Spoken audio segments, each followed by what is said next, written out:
Entrez. Bonjour David. Ah, c'est vous, Toubib, bonjour. Alors, qu'est-ce qui ne va pas? Un marin comme toi qui reste à bord au cours d'une escale, faut qu'on lui ait coupé une patte ou deux. Oh, c'est pas dans les jambes, c'est là. Oh, je sais ce que c'est d'ailleurs. Eh ben, t'es plus avancé que moi. Allonge-toi, je vais t'examiner. Mais appendicite, cherchez pas. De temps en temps, ça m'attrape et ça passe. Oh, bien sûr, ça revient. Mais d'ordinaire... Tais-toi une seconde, tu veux. Respire bien. À fond. Ouvre la bouche. Ah. Je te fais mal? Ah. Non? Ah. Et là? Aïe. Qu'est-ce que vous allez me faire? Tu dors bien? Bon. Non? À des cachets d'abord et des applications de glace. Bon. Tu restes allongé, si ça ne va pas mieux demain, on te débarque, voilà. Voilà. Non, mais vous êtes cinglé, Toubib. J'ai besoin de toute ma paix, moi, Vous n'allez pas me faire débarquer pour une malheureuse crise d'appendicite? Ah, ben, moi qui vous appelais pour un petit service. Je ne peux pas prendre sur moi de conserver à bord un homme qui est capable de tout pour m'empoisonner la vie et notamment de me déclarer une bonne petite péritonite en haute mer. Ils ont un excellent hôpital ici. Le bateau est bourré de touristes qui enragent de ne passer que 2 jours à Curaçao et toi tu pourras t'y payer 3 semaines de bon temps aux frais de la compagnie. De quoi te plains-tu? 3 semaines de bon temps à demi-tarif dans une salle d'hôpital, oui? Non, rien à faire. J'irai mieux demain, un point c'est tout. Envoyez-moi seulement vos cachets et de la glace. Et un peu de whisky pour donner du goût à la glace et faire passer les cachets. C'est noté. Je boirai le whisky à ta santé, tu te mettras la glace sur le ventre. Ça nous fera du bien à tous les deux. Au fait, le petit service. Qu'est-ce que c'était? Ah oui. Ben, voilà.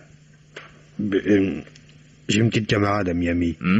Alors je lui ai promis de lui ramener un souvenir de Curaçao. J'ai pensé à un pyjama. Ah non, mais un pyjama en soi, c'est une spécialité d'ici. Et en plus, ça l'aidera à comprendre des choses, quoi. Alors demander aux copains, j'aurais pas osé. Mais vous... Bon, je préfère la commission, je descends pas à terre. Quelle taille? Oh, vous occupez pas de la taille, c'est une fille formidable, et si elle n'arrive pas à entrer dans le pyjama, ça me gêne pas tellement. Non, ce qui compte, c'est le souvenir.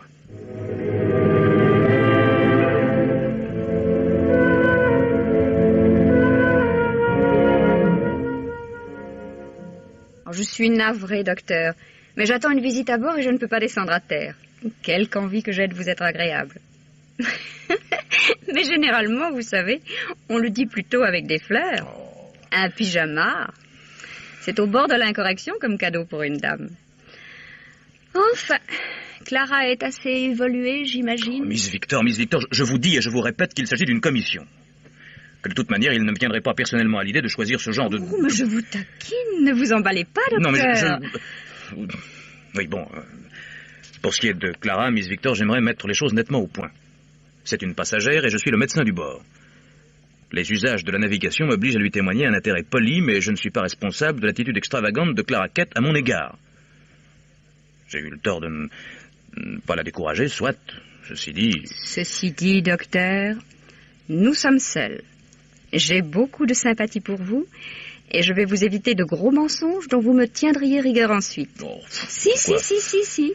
Je ne suis pas seulement l'infirmière attachée à la personne de Clara Kett. Je suis aussi sa confidente. Ah? Oui. Donc, je sais exactement où vous en êtes tous les deux. Je vous remercie, Miss Victor. Je n'aime pas Clara Kett, mais... Enfin, je veux dire... Enfin, docteur, imaginez-vous qu'à mon âge, on ne puisse comprendre à demi-mot.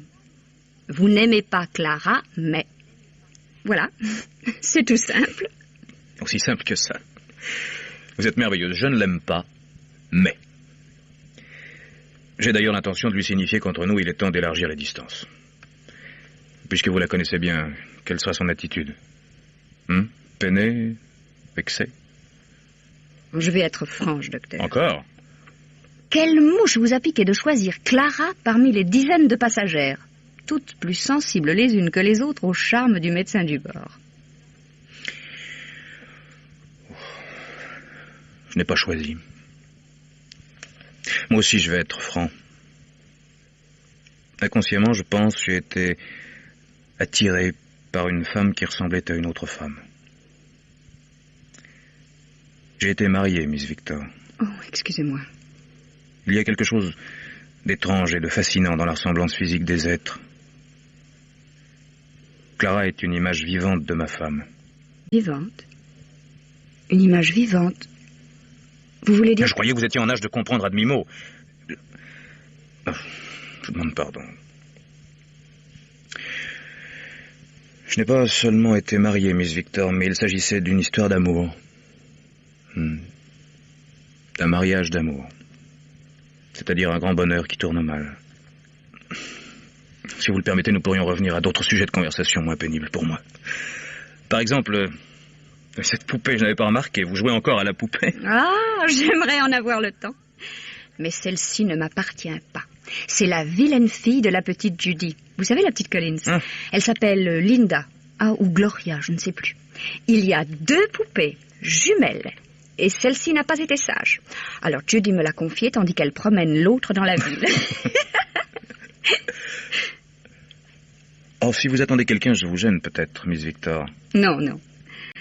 En fait, je guette un quelconque uniforme des postes qui m'apporterait une réponse à un message télégraphique. Ah. Mais je commence à y renoncer. Je n'y reviendrai plus, docteur. Mais au sujet de Clara, méfiez-vous d'elle. Elle a le goût du scandale. C'est une fille à histoire, comme on dit. Oh, je sais, ce n'est pas très bien de vous dire ça.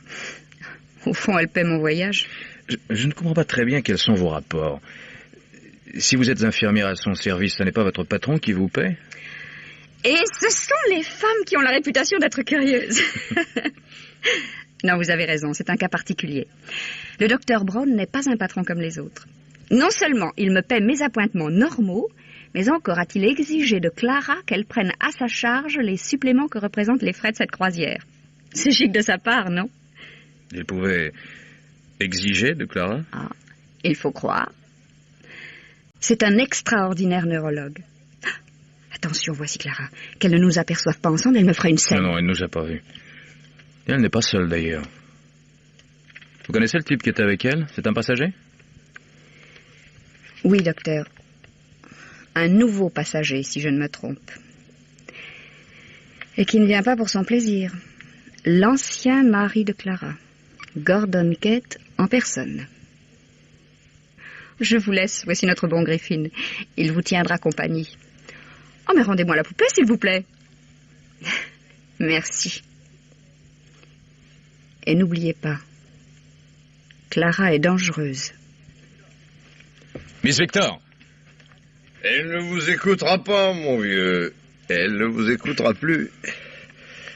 Il y a toujours un moment où les bonnes femmes se débinent, d'une manière ou de l'autre. Que ce soit en claquant la porte ou seulement en fermant les yeux.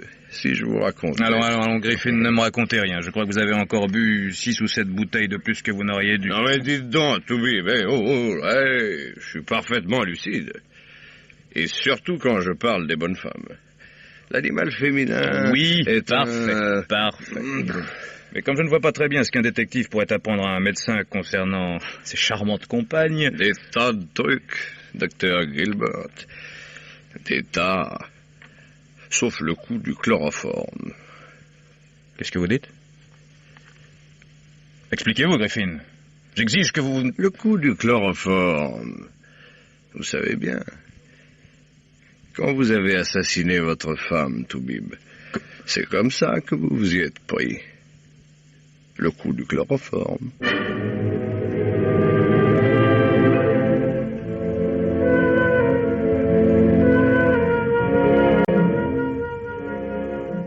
Écoutez, Gilbert. Oui ou non, avez-vous eu une discussion avec Griffin? Je n'ai pas eu de discussion avec Griffin. Je l'ai proprement mis KO, un point c'est tout. Et pourquoi? Bon. Comme vous voudrez. Je suis commissaire de bord, payé pour y régler un certain nombre de problèmes qui concernent habituellement les passagers ou les matelots. C'est la première fois que j'aurai à me mêler d'une histoire opposant le médecin de la compagnie au détective de la compagnie, mais je le ferai, croyez-le bien. Avec d'autant plus de plaisir que ça pourra me nuire, n'est-ce pas? Je n'ai pas l'habitude de mêler au service mes ressentiments personnels. Ça va bien. De toute façon, je n'avais pas l'intention de naviguer jusqu'à la fin de mes jours. Parfait. D'autre part, certaines relations que vous semblez pousser au-delà des limites de ce qui peut être toléré... Écoutez, si vous cherchez à me coller 2 corrections sur le dos dans votre rapport, je suis à votre disposition. Quand vous voudrez, torse nu, sans témoin et dans la soute arrière. Ceci dit, j'ai rompu avec la personne à laquelle vous faites allusion. Ce qui vous laisse le champ libre. Je ne vous permets pas... Et maintenant, vous allez me parler du service et seulement du service. Le reste est un peu fort pour vous, mon vieux. Je retiens votre idée en ce qui concerne la soute arrière. Je tâcherai de trouver un moment. Si vous y tenez vraiment, ce sera facile. Il y a des trous dans l'emploi du temps d'un commissaire de bord. Le marin David Jones prétend que vous désirez le faire hospitaliser. Est-ce exact? Et pourquoi? Parce que si le marin David Jones ne va pas très bien, très vite, ça ira très mal pour lui très bientôt. Nous aurons besoin sous peu de tous les hommes d'équipage. Personne n'a besoin d'un marin mort. D'ailleurs, d'ici à demain. Demain, nous serons en mer. Un typhon approche de Curaçao. Le commandant a décidé de l'affronter au large si nous ne pouvons l'éviter. Mais de ne l'attendre au port sous aucun prétexte. Alors, si l'état de Jones empirait, vous auriez à l'opérer vous-même. En mer? Vous plaisantez, non? Ils ont un hôpital épatant ici. Dr. Gilbert, votre contrat d'engagement stipule que vous avez la compétence requise pour faire face à ce genre de circonstances. À moins que vous n'ayez abusé de la confiance de ceux qui vous ont engagé. Détrompez-vous, Guggenheim. Même en plein typhon, sur la dunette, avec une paire de ciseaux de dentelière et 3 douzaines de pinces à linge, je me sens de taille à opérer David Jones les yeux bandés. Rien que pour vous flanquer une jaunisse. Je note donc que vous garantissez le succès de l'opération. Je n'ai pas dit ça, vous travestissez. Je ne vous retiens plus, Dr. Gilbert.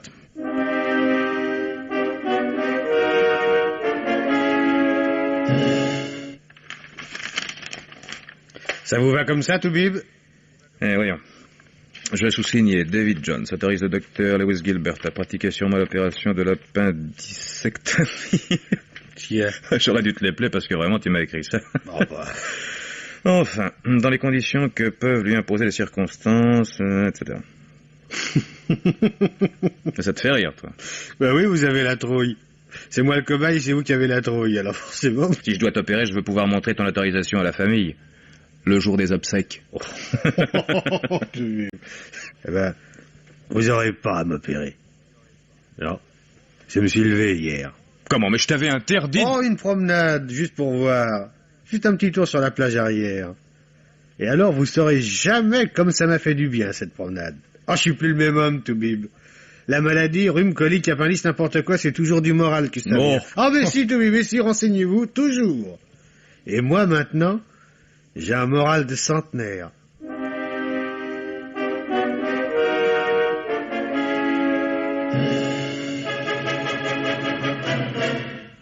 Lewis. Oh, Lewis, enfin. Clara, je vous ai demandé de... Oui, je sais, Lewis. Vous m'avez demandé de vous laisser tranquille. Mais je vous en prie, ne me faites pas cette tête. C'est déjà assez désagréable pour une femme d'être abandonnée par celui qui aurait... Oh, ne dramatisez pas. J'ai cru bon de... J'ai des ennuis, Lewis. On fait ami-ami. Quels ennuis? Votre ancien mari ou votre nouveau flirt? Oh non. Non, pas ce ton-là. Il se passe quelque chose, Lewis. Je ne sais pas quoi, mais il se passe quelque chose qui m'affole, qui me terrorise sans que je sache quoi. Par exemple, on a fouillé ma cabine. Tiens. On vous a volé quelque chose? Oui. Vous m'impressionnez, Clara. À quoi jouez-vous? Mais je ne joue pas, je ne joue plus. J'ai peur, Lewis. Bon, vous viendrez me voir à l'infirmerie tout à l'heure, je vous donnerai des tranquillisants. Non, ou plutôt, envoyez-moi Miss Victor, je ne peux pas vous laisser dans cet état. Miss Victor? Mais vous n'êtes pas au courant? Au courant de quoi? Miss Victor a disparu. Quoi? C'est le docteur Brown qui la réclame depuis que nous sommes partis de Curaçao. Le docteur Brown, vous voulez dire son patron, il est à bord? Miss Victor lui avait adressé un câble pour qu'il nous rejoigne à l'escale. Oh, à mon sujet, je pense. Je ne vais peut-être pas tout à fait aussi bien que j'en ai l'air. Oh, toujours est-il qu'elle est introuvable. Le commissaire Guggenheim m'attend des nouvelles de Curaçao. Peut-être est-elle restée là-bas et il fait enquêter. Elle ne voulait pas descendre à terre. Elle attendait... Elle n'est pas descendue? Non. Ah, je le savais. Je le savais, Lewis. Elle est morte. Quelqu'un s'est débarrassé d'elle, je le savais.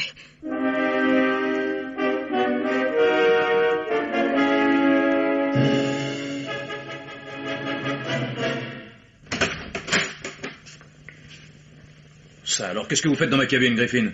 Je vous attendais, Gilbert. Pour la seconde manche? Mais non de...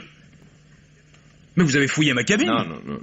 Je n'ai rien fouillé du tout, je vous le jure. Je vous attendais pour vous présenter mes excuses au sujet de... Enfin... C'est très moche, je sais pas quoi vous dire. J'avais vraiment bu ces quelques bouteilles de trop, si ça peut être considéré comme une circonstance atténuante. Voilà. Je suis navré. Bon. Oui. De toute façon, un jour ou l'autre, quelqu'un aurait appris quelque chose et me l'aurait lancé dans le nez. Non, c'est pas si simple.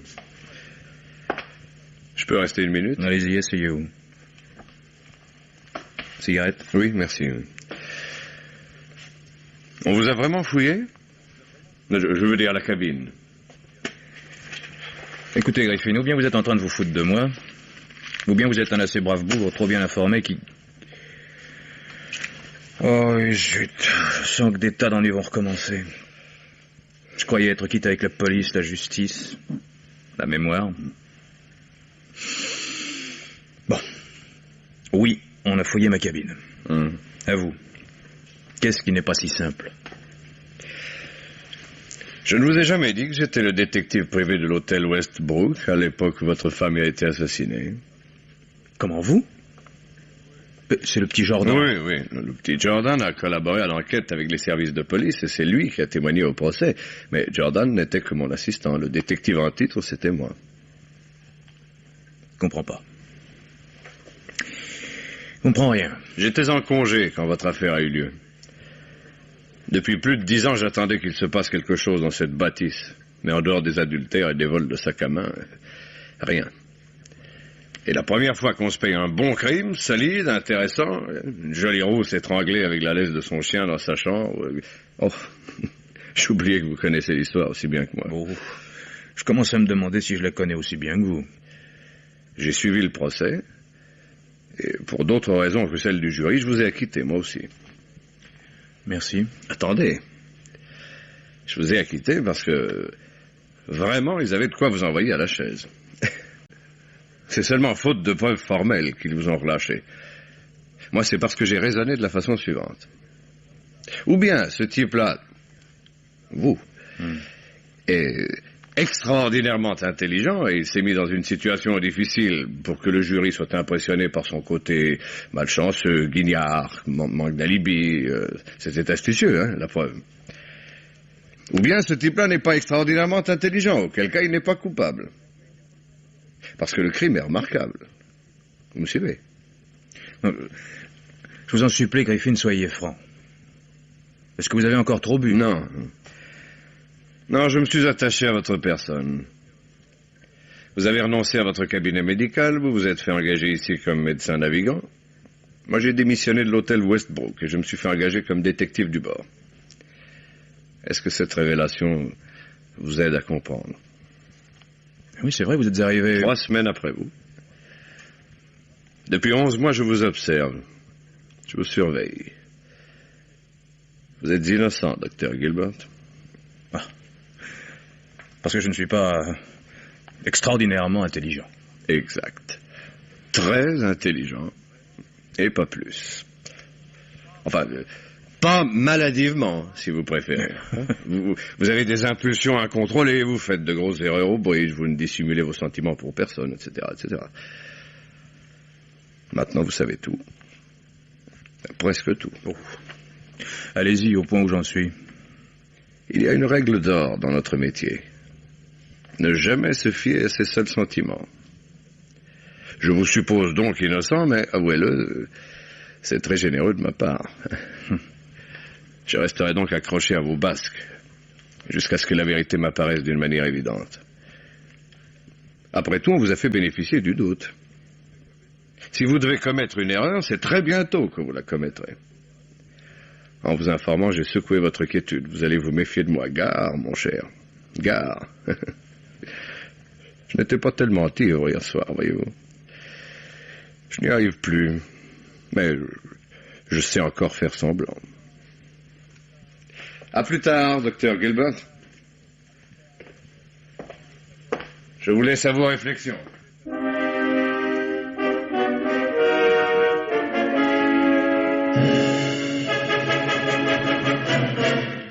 Docteur Gilbert?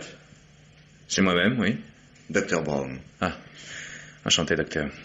Le commissaire Guggenheim vous attend, docteur. Je sors de chez lui, je crois qu'il n'y a plus d'espoir de retrouver Miss Victor. Vous parlez sérieusement? D'autant plus sérieusement que depuis plus de 15 ans à mon service, elle était une amie pour moi, pour ma femme. Elle a presque élevé mes enfants. Oui, je comprends. Connaissez-vous Monsieur Griffin? Il est également convoqué. Oui, je m'en charge. Dr. Brown. Oui. Moi aussi, j'avais beaucoup d'affection pour la petite Miss Victor.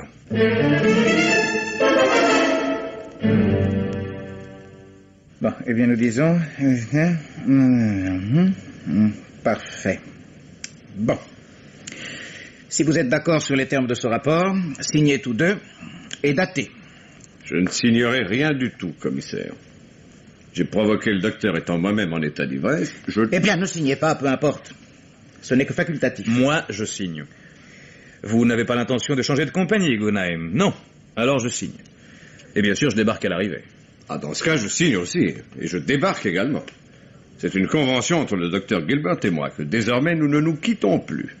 Messieurs, Miss Victor est officiellement portée disparue depuis hier 17h55, heure à laquelle elle a été aperçue pour la dernière fois à l'escale de Curaçao. En votre compagnie, je crois, Gilbert. C'est exact. Pour ce qui est de l'heure, je ne peux rien affirmer, mais... On a retrouvé un poudrier qui semble lui appartenir près d'un dallo de la plage arrière, et un morceau d'écharpe. Je crains qu'elle ait glissé une vague. C'est très vague, une vague. La mer est plate, beaucoup trop plate pour que quiconque ait glissé involontairement. Je dis bien involontairement. C'est aussi l'opinion du docteur Brown. Griffin, il va de soi que jusqu'à nouvel ordre, vous mènerez le plus discrètement possible toutes sortes d'enquêtes qui vous sembleraient nécessaires. À défaut de véritables compétences, ceci fait partie de vos obligations contractuelles. Ah, autre chose. Miss Clara Keth m'a signalé la disparition de quelques menus objets dans sa cabine. Vous vous en occuperez également. En voici la liste établie par elle. Miss Keth exige le secret. Bien que le vol ait eu soi-disant lieu il y a 4 jours, sait-on jamais. 4 jours? Clara, elle m'en a parlé que très récemment. Clara?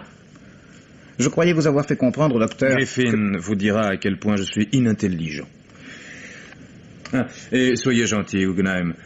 Trouvez un petit quart d'heure avant que nous ne rencontrions ce satané typhon. Je crois qu'entre 18h et 18h30, j'irai faire un petit tour dans la soute arrière, si c'est à cela que vous faites allusion. Docteur Gilbert.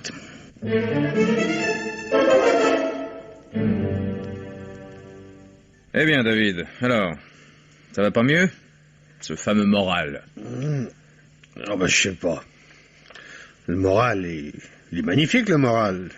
Sauf que l'idée d'y passer au moment où les choses devenaient chouettes pour moi, c'est pas merveilleux pour un moral, même s'il est magnifique. Enfin, la police, tout de même, on dit que ça sert à rien. Ce serait pas juste que... Ah, mais ne remue pas tant, bon sang. Ton pouls. Mon quoi? Ah, mon poignet. Maintenant, si ça vous amuse.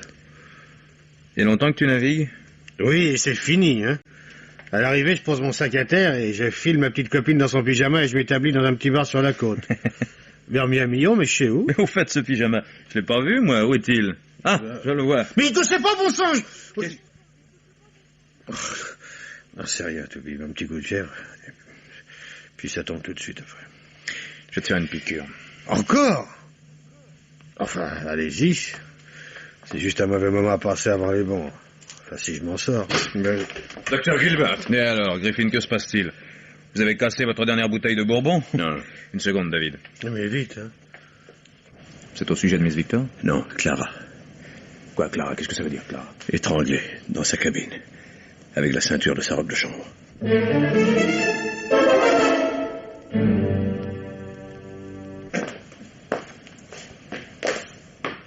Posez-la. Posez-la sur la couchette. Là. Là, doucement. Doucement, s'il vous plaît. En somme, Guggenheim, vous devenez délicat avec le genre humain dès que ça n'a plus aucune importance. Oh, je vous en prie, Griffin. Les passagers ne doivent être informés sous aucun prétexte. 2 personnes ont fait allusion devant moi à la disparition de Miss Victor. C'est intolérable.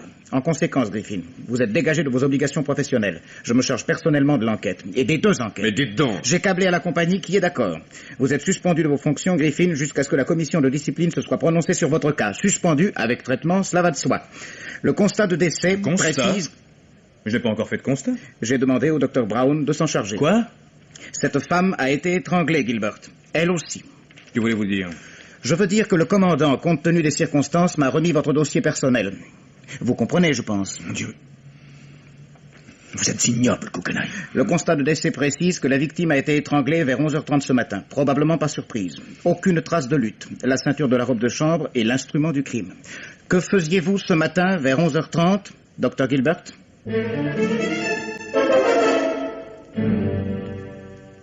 C'est comme vous voudrez, Gilbert. Mais j'ai l'impression que vous et moi sommes des mêmes côtés, désormais. Alors dites-moi tout ce que vous savez, je vous dis tout ce que je sais. Le type qui mène la danse est très costaud, je ne l'ai jamais caché. À nous deux... Mais je ne sais rien. Rien.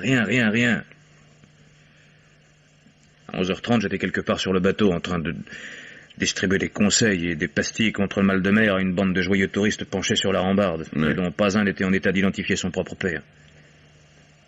Je l'ai dit à Guggenheim. Vous m'avez entendu le lui dire, je ne sais rien de plus. Je ne peux rien prouver de plus. Voyez-vous, Gilbert, je suis résolu à ne plus picoler jusqu'à ce que j'ai démêlé tout ce micmac. C'est très pénible pour moi et j'aimerais aller le plus vite possible. Qu'on me fiche la paix. Vous comme les autres. Il y a 1 an, vous étiez acquitté du meurtre de votre femme au bénéfice du doute. Il paraît que ça vous a suffi. Aujourd'hui, avec un peu de chance, je suis sûr qu'on peut faire mieux. Dégoter le vrai coupable, par exemple. Intéressant, non? Cinglé, Griffin. Voilà ce que vous êtes, un cinglé avec une idée fixe dans le petit îlot de cervelle qui vous reste, au milieu de tout cet alcool qui vous remplit le crâne. Eh, d'accord, moi, d'accord, nous sommes bien d'accord. Une idée fixe. Mais je ne suis pas le seul à bord qui ait une idée fixe. Il y a aussi quelqu'un qui étrangle les rouquines pourvu que le docteur Gilbert puisse être soupçonné du meurtre. Quoi? C'est une coïncidence, Griffin. Ne cherchez pas autre chose qu'une coïncidence. Mais les coïncidences ne sont jamais des choses qu'on cherche, comme vous dites. Elles s'imposent d'elles-mêmes. On les constate, un point c'est tout. Je constate que Clara était une sorte de sosie de votre femme, Émilie, je crois, c'est bien ça? Émilie, oui. Et qu'elles sont mortes étranglées. Je conclus à la coïncidence. Et je vous dis, docteur Gilbert, vous allez être accusé de ce nouveau meurtre comme vous l'avez été du premier. Et vous aurez encore plus de mal à vous en sortir. D'où je déduis que la coïncidence n'est plus tout à fait fortuite et donc plus une coïncidence, voilà. Que voulez-vous savoir? N'importe quoi, tout. Dites donc, c'est pas le sens de l'observation qui vous étouffe, hein? Quand je suis venu vous appeler dans la cabine de David Jones, je vous ai dit que Clara était morte, et comment elle était morte. Et 5 minutes après, Guggenheim nous a redit exactement ce que je venais de vous dire. C'est pas curieux, ça? En somme, je savais quelque chose que je n'aurais pas dû savoir. Bon sang. Bah voyons, c'est évident. Avant tout le monde, j'ai su que Clara Keff était assassinée. Tout bonnement parce que je suis allé dans sa cabine avant tout le monde. N'importe comment, cette confidence ne vous servirait à rien, nous sommes sans témoins.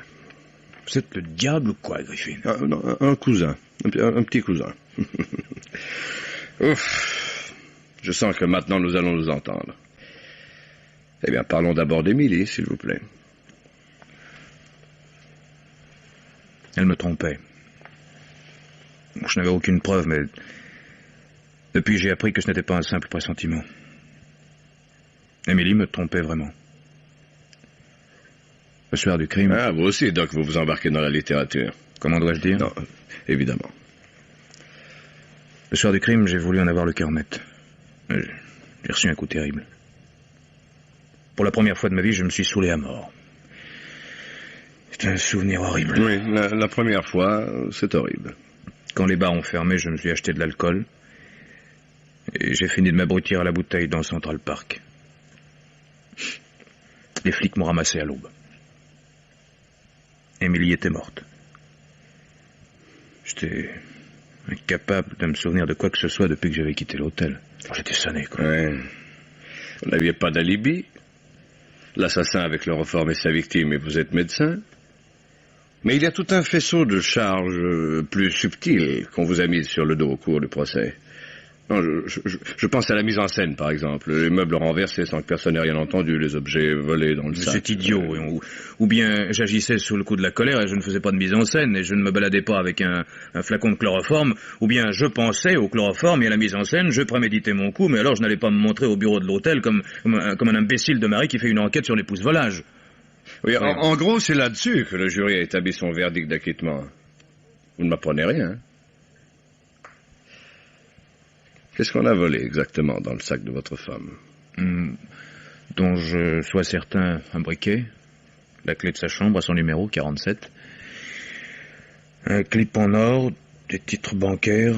J'ai jamais compris d'ailleurs pourquoi Émilie ce soir-là avait pris avec elle tous ces titres bancaires. Presque tout ce que nous avions économisé ensemble. Mais si, vous avez compris. Mais si, Doc. Elle fichait le camp. Et vous le savez bien.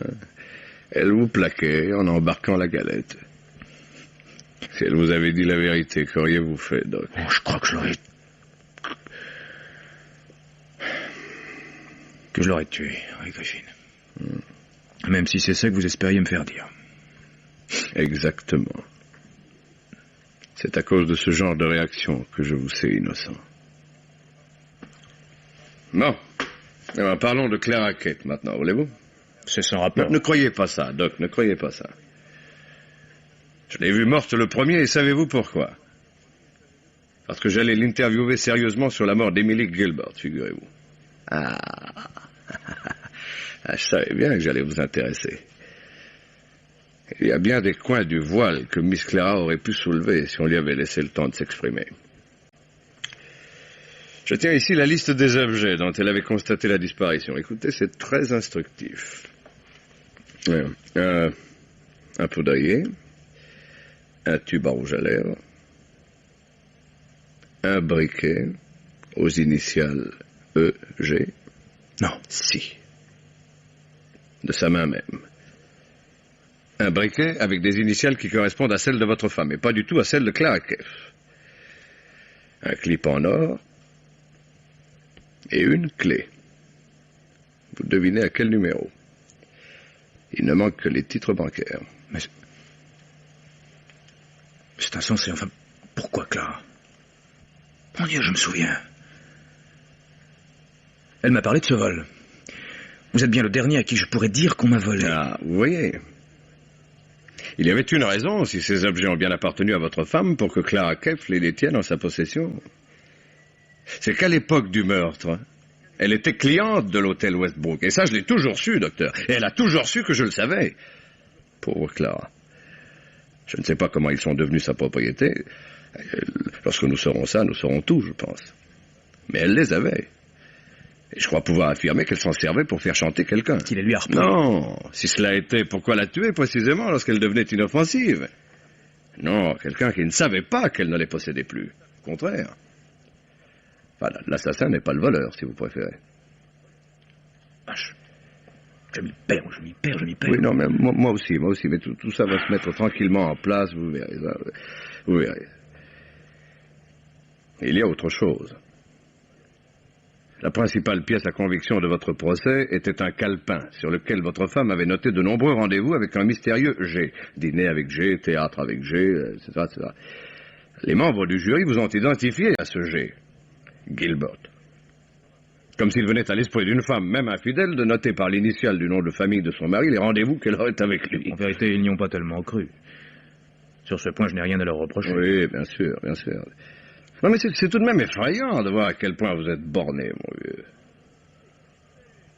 Il existait, ce G. C'était l'amant, si ce n'était pas le mari. Et n'importe comment, l'assassin. Puisqu'elle avait rendez-vous avec lui ce soir-là et que nous sommes d'accord pour admettre qu'ils allaient filer ensemble avec votre magot les économies du bon docteur Gilbert. Ce n'était pas vous, soit, mais alors qui? Qui?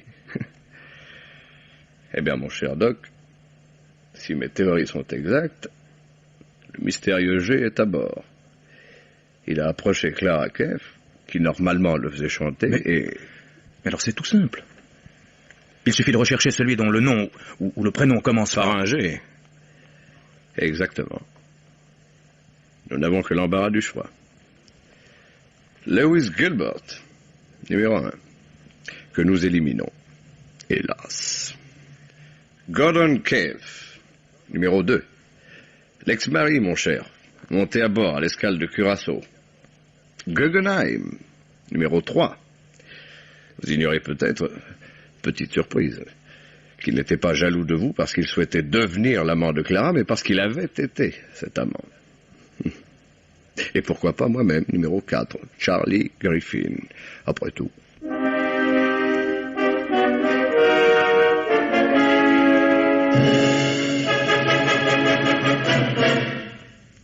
Le docteur Brown est témoin. Je l'ai prié de m'accompagner dans la cabine de Miss Victor pour dresser l'inventaire de ses biens. Et nous avons trouvé cette enveloppe à votre nom, Gilbert. Mais elle est vide. C'est bien ce qui m'a le plus intrigué. Qu'avez-vous fait de la lettre? Quelle lettre? Celle qui était contenue dans cette enveloppe. Ne soyez pas ridicule. Miss Victor vous a écrit, cela crève les yeux. Puisque l'enveloppe était encore chez elle, je n'ai pas pu la recevoir. Ça aussi, ça crève les yeux. Non, expliquez-lui, Dr. Brown. Les neurologues ont certainement une méthode pour s'exprimer avec les attardés mentaux. Vous paraissez des jeunes gens assez impulsifs tous les deux. En fait, il n'y a rien dans l'enveloppe, c'est exact. Et c'est pourquoi le commissaire Guggenheim imagine que vous détenez la lettre. Vous auriez pu passer la prendre, par exemple, et Miss Victor vous aurait remis sa lettre de la main à la main. Non, c'est ça, Guggenheim? Vous êtes aussi tordu que ça? Pas tout à fait. Vous êtes la dernière personne qui ait été vue en compagnie de Miss Victor, et ceci à l'escale de Curaçao. Et elle peut très bien vous avoir remis cette lettre à ce moment. De quoi avez-vous parlé avec elle? De Clara Quiet, parce que c'est une fille dont on parlait énormément. De la poupée de la petite Collins qui la lui avait confiée, d'un pyjama de soie naturelle. Je souhaite pour vous qu'on retrouve la lettre de Miss Victor, Dr. Gilbert. Jusqu'à plus ample informé, je la tiens pour une pièce maîtresse de cette histoire. Bon, très bien. Moi aussi, je souhaite qu'on la retrouve.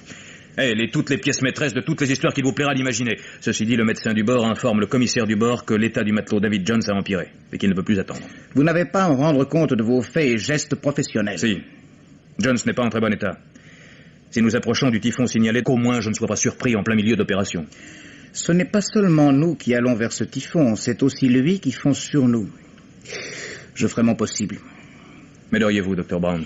Je ne suis pas chirurgien, mais enfin, si vous pensez... Oui, je pense que plus vite nous irons, mieux ça vaudra. J'ai besoin d'un anesthésiste.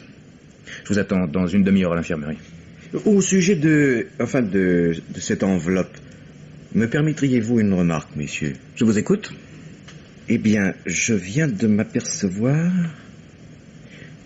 Ce n'est pas l'écriture de Miss Victor.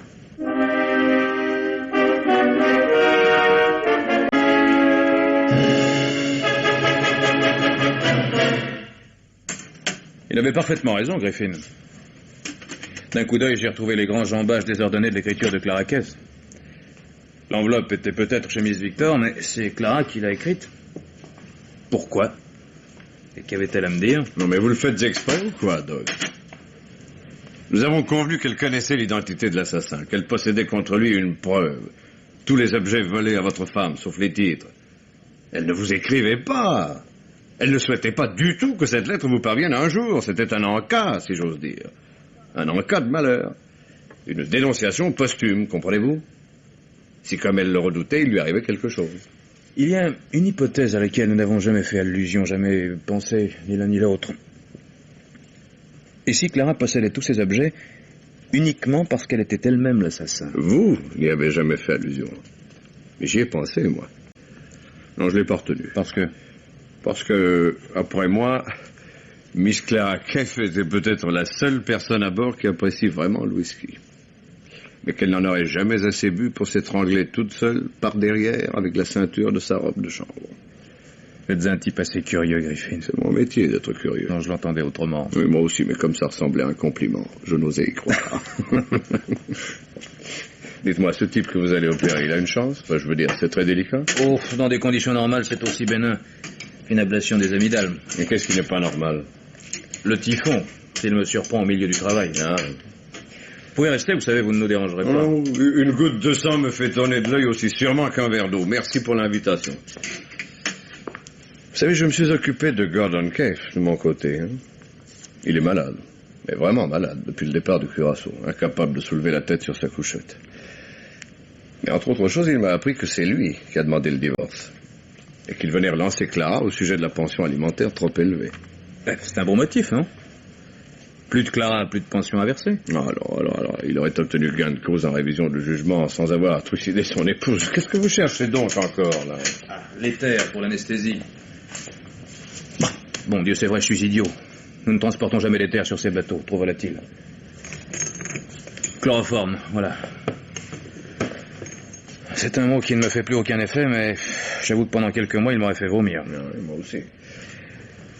Pauvre David Jones. Il se donne des grands airs, mais il n'emmène pas large. Je crois qu'il en a soupé de la marine, rien qu'à cause de cette opération. Il va s'établir à terre au débarquement. Un bar, à Miami. Vénard. Ça coûte quelque chose, un bar à Miami. Oh, oui. Et dedans. Il y a 2 jours, il avait juste de quoi offrir un pyjama à sa petite amie, et ce matin... Je pense que vous me déformez l'esprit, Griffin, sincèrement. Ouais. Possible après tout que mon exemple vous forme à l'analyse comparative. Vous avez tout de même fait une remarque tout à fait intéressante. Entrez. Est-ce qu'on peut vous apporter le client, Toubib? Il divague déjà, il est en plein cirage. Guggenheim dit que vous aurez 3/4 d'heure avant le typhon. Enfin, avant le gros, quoi. Et parce que ça commence à chahuter un peu. Bon, apportez-le, et vite. Bon. Vous êtes là, Griffin? Oui. Je vous cherchais, le radio m'a passé un message pour vous. Déjà? Donne. Voilà. Oh, bon sang de bois, ils ont été vite. Formidable, Doc. Je viens de lever un truc formidable. Dites, ça vous ferait rien que je boive juste une demi-bouteille de votre maudit scotch?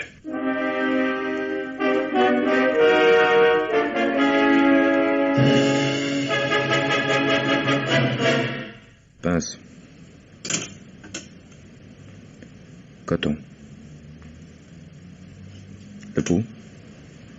Normal. Légère baisse, mais normale. Baissez la lampe, voulez-vous? Bon Dieu, on commence à basculer sérieusement. Vous avez à peu près fini, docteur Gilbert. Presque. Vous pouvez m'appeler Lewis, vous savez. Non. Je me prénomme Aloysius. Alors, ce ne serait pas juste de vous imposer ça. Compresse. Merci. Pince.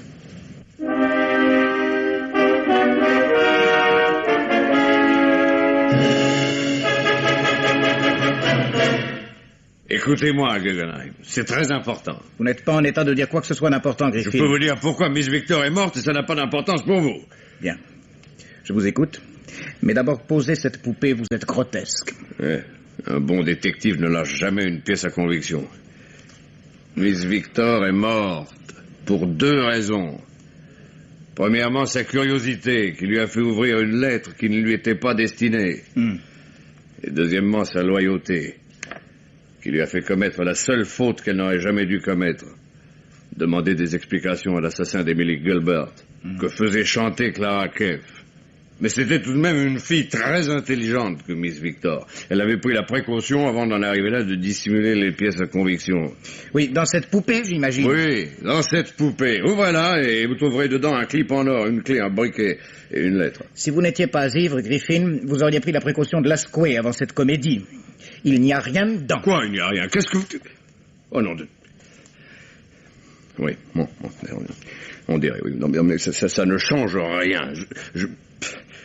On peut se tromper sur un détail, non? Mais il y a autre chose. Écoutez-moi. Non, ça suffit. Non, écoutez-moi, j'ai fouillé le pactage du matelot David Jones. J'ai trouvé $1000 dans un pyjama de femme. Vous n'aviez pas le droit. Je les ai tout de même trouvés. Avec le médaillon que Miss Victor portait en sautoir, la chaîne cassée. David Jones. Et pourquoi l'aurait-il tué? Mais pas lui! La pauvre fille n'aurait jamais trimballé $1000 dans son sac. David Jones a vu l'assassin. Et il accepte de se taire contre du fric. Les $1000, c'est un acompte. Il en aura autant qu'il faut pour s'acheter un bar à Miami. Allô? Oui? Oui, c'est moi. Oui? Eh bien. C'est pas possible. J'arrive. David Jones est mort sur la table d'opération. Griffin, c'est votre ami, le docteur Gilbert, qui vient de me l'annoncer.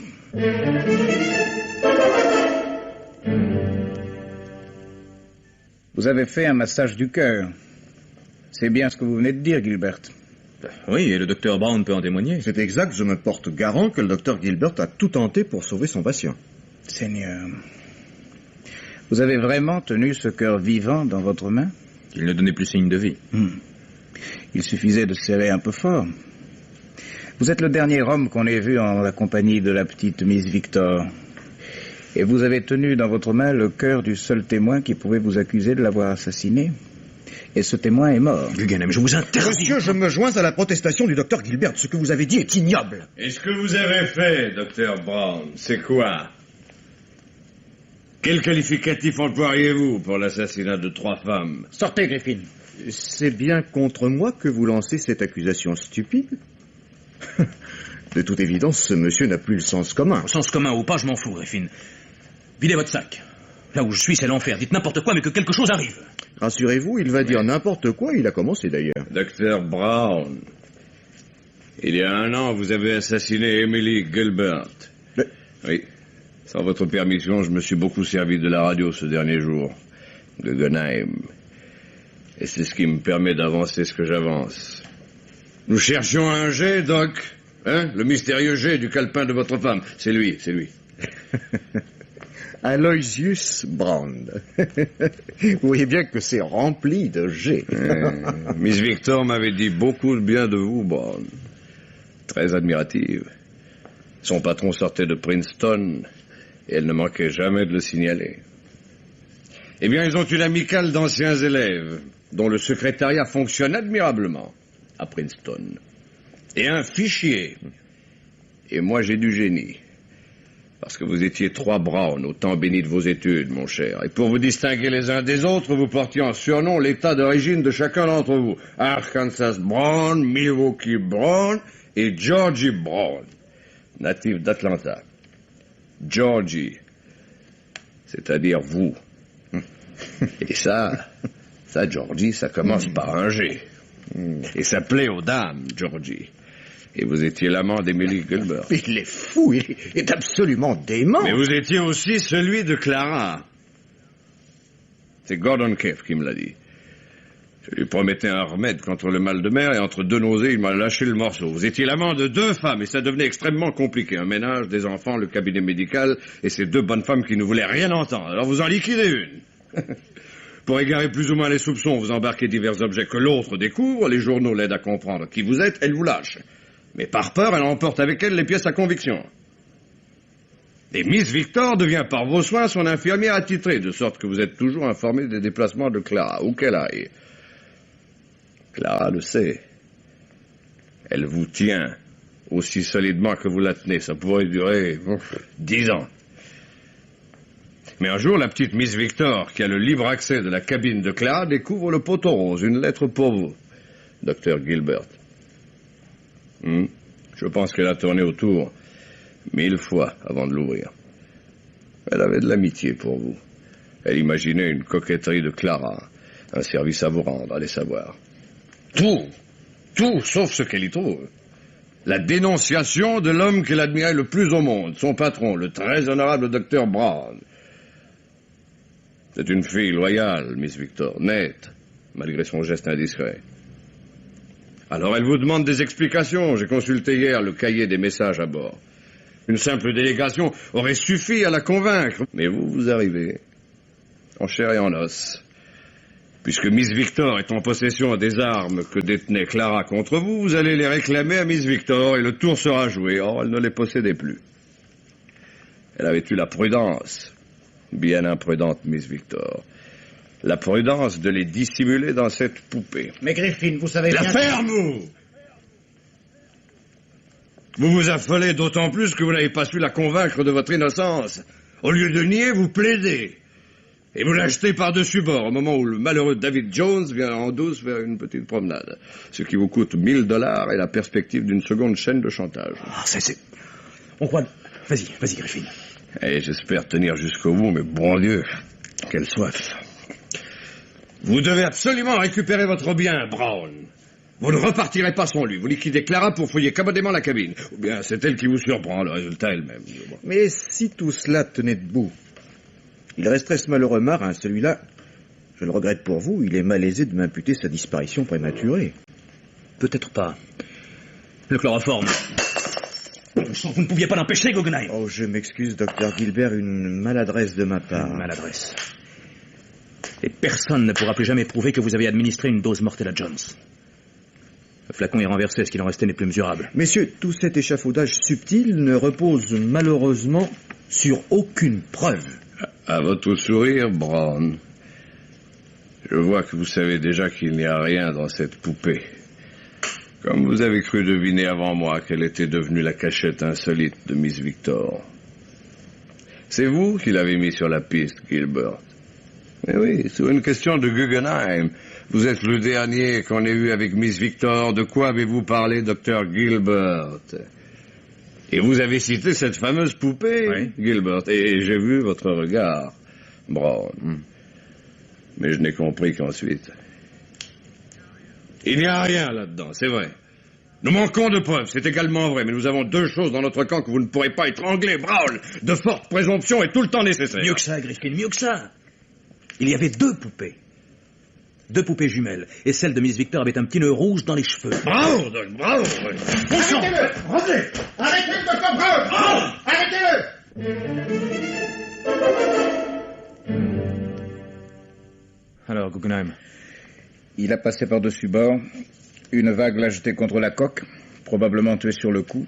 Et le typhon interdisait toute manœuvre pour le récupérer. Et nous avons trouvé l'autre poupée, Doc. Et tout était dedans. Et je suis un type formidable. Tout entre dans l'ordre. Néanmoins, je transmettrai le rapport au sujet de cette rixe entre vous deux. Les mesures d'usage seront prises. C'est tout. Pas en ce qui vous concerne, Gilbert. J'ai environ une demi-heure devant moi. Accepteriez-vous que nous en profitions pour régler, torse nu et sans témoin, ce fameux problème de la soute arrière ?